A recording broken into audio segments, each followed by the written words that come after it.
नमस्कार. विजयाच्या कथा ऐकायला कोणाला नाही आवडत, बरोबर? पण काही मोठ्या विजयांची सुरुवात चक्क एका पराभवाने होते. आज आपण मार्तंड भैरवाच्या जन्माची अशीच एक अज्ञात कथा उलगडणार आहोत. एक अशी कथा जिथे देवत्वाला पोहोचण्याआधी स्वतःच्या अहंकाराचा पराभव स्वीकारावा लागला. आता बघा, खंडोबा म्हटलं की आपल्या डोळ्यासमोर काय उभं राहतं? एक अजिंक्य योद्धा, माळसाकांत मल्हारी मार्तंड. नुसता नावाचा जयघोष केला तरी अंगात एक वेगळीच शक्ती संचारते. हीच ती प्रतिमा जी आपल्या सगळ्यांच्या मनात अगदी घट्ट बसलेली आहे. पण एक प्रश्न आहे, ही देवता खरंच नेहमीच अजिंक्य होती का, की या देवत्वाच्या मागे एक असा पराभव दडलाय ज्याची कहाणी खूप कमी लोकांना माहीत आहे? चला तर मग कथेच्या सुरुवातीला जाऊया. त्या काळात जेव्हा खंडोबा केवळ एक शक्तिशाली योद्धा होता, देव नव्हता. तो होता एक शिवांश, म्हणजे शंकराचाच एक उग्र अंश. त्याच्याकडे शक्ती तर प्रचंड होती, यात काही शंकाच नाही.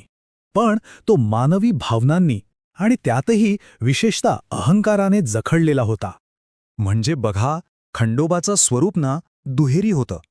एका बाजूला होती शिवाने दिलेली ती उग्र शक्ती जी नेहमी अन्यायाविरुद्ध उभी राहायची, आणि दुसऱ्या बाजूला होता मानवीय अहंकार जो फक्त आणि फक्त शत्रूचा नाश करण्याचा विचार करायचा.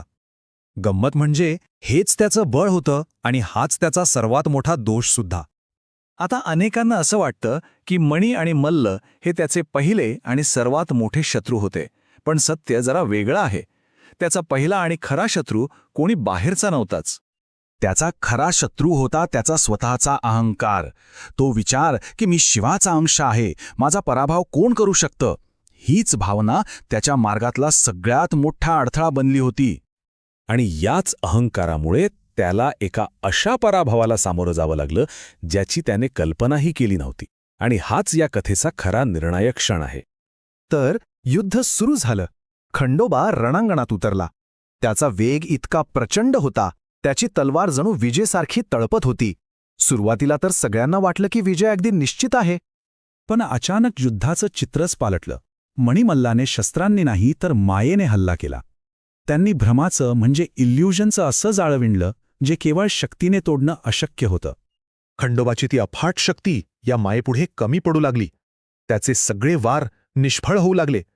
तो जेवढा जोर लावत होता तेवढाच तो त्या भ्रमाच्या जाळ्यात अजूनच अडकत चालला होता. आणि इतिहासात पहिल्यांदा शिवांश असूनही खंडोबाला रणांगणातून मागे हटावं लागलं. हा तलवारीचा पराभव नव्हता, हा होता त्याच्या अहंकाराचा पराभव. या पराभवाने त्याला शारीरिक जखम तर नाही दिली, पण त्याचा आत्मविश्वास पूर्णपणे मोडून काढला. शिवाचा अंश हरला हे पाहून देवसुद्धा अक्षरशः स्तब्ध झाले होते.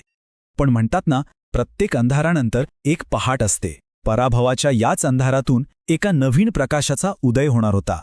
ही वेळ होती सत्याला सामोरं जाण्याची. ही वेळ होती तपश्चर्येची. आणि याच अंधारात त्याच्या समोर बाणाई प्रकट झाली. पण ती देवी म्हणून नाही, तर सत्य म्हणून आली. जणू काही ती त्याच्यासाठी एक आरसाच बनून आली होती. आणि तिने खंडोबाला फक्त एक प्रश्न विचारला. तू युद्ध जिंकायला आला होतास की स्वतःला सिद्ध करायला? अंगावर काटा आणणारा प्रश्न होता हा. हा एकच प्रश्न त्याच्या संपूर्ण अस्तित्वाला धक्का देणारा ठरला.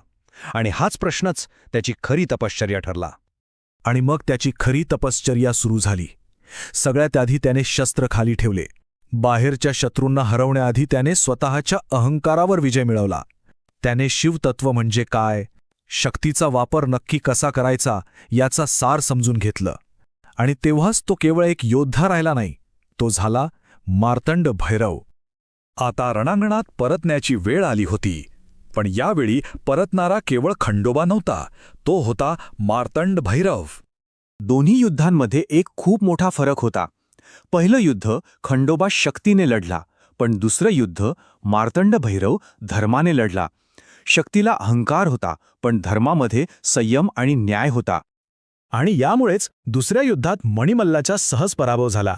कारण यावेळी फक्त एक योद्धा लढत नव्हता, तर स्वतः न्याय रणांगणात उतरला होता. आणि एक गोष्ट तर नक्की, जिथे अहंकार नसतो तिथेच खरा विजय असतो. तर मग या संपूर्ण कथेचं सार काय? ते खूप सोपं आहे.